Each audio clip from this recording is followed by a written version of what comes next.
What's up mga higala? So karong adlaw ipakita nako sa inyo kung unsa ako a day in my life. Char!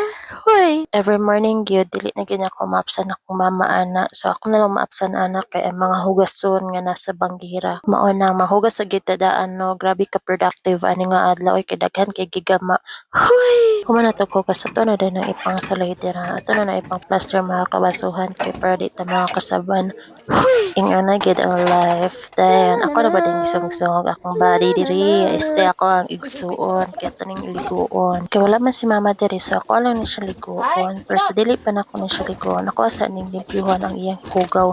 So ako agad na siyang ginahipos para dili bitaw mapuno ang among septic tank. So mo na ang ginahipos gina namo. Ug nana pa day mo ingon nga ay scripted wala man ang iyang mga videos for the cloth. Raman na hoy pag show. FYI kabalo ko mo pa anak, kabalo ko mo ka-straight, kabalo ko mo bahog, kabalo ko mo limpyo, kabalo ko mo ligo, o kabalo ko tanan bisa ay pag-char diha. Ha? Fast forward, ako dahil niya siyang gimano-mano og ligo na kaya pwede na maginta ni siya i-host. Pero ang ano lang, lingon ako alsa-alsa og tubig. Pag kumana ko ligo sa baboy, ari na po taning ref kaya ako na po din siya limpyuhan kaya marag lain na po kaya no, baho-baho na po din siya. So ano yung nagid ni? While manglimpyo ta sa ref, mag-check ka data. So kaniding ref na mo no, sa moto mo sa dili, dugay na gid kay ni siya way back elementary days pa na ako mga grade 2 siguro or grade 3.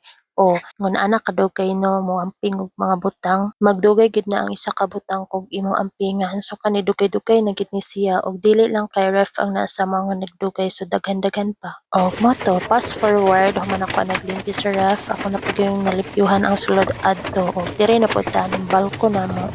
Pasensya kay guys kung kawayan na mo sa lukha kay wala lang kawayan lang gyud ay pagbuot o diba nang gaway ng person so ingon ani day ko no after na ko lampasuhan ako na pud nagtrabahuhan kay para ang abog ba mawala so ingon ani day ko kisa magumod atong naong diha so magsayo-sayo lang gid no kay para dili na to mapansin ba nga gikapoy na dito sa atong trabaho so ingon anak guys pud na ko trabaho ako gid na sisiyawan pud human ako limpyo sa balay ari na pud taning gawas sa digid mahimo nga puro na lang ta sulod malimpyo so apilan pud nato limpyuhan gawas no so dayon pag human ako sa gawas balik na pud ta sa sulod so ato lang ning gipang balik ning sulod sa ref no gipang plaster na ta i-plaster og ako na pud ni siya gihuman so kani lang guys thank you for watching see you on my next vlog. Bye.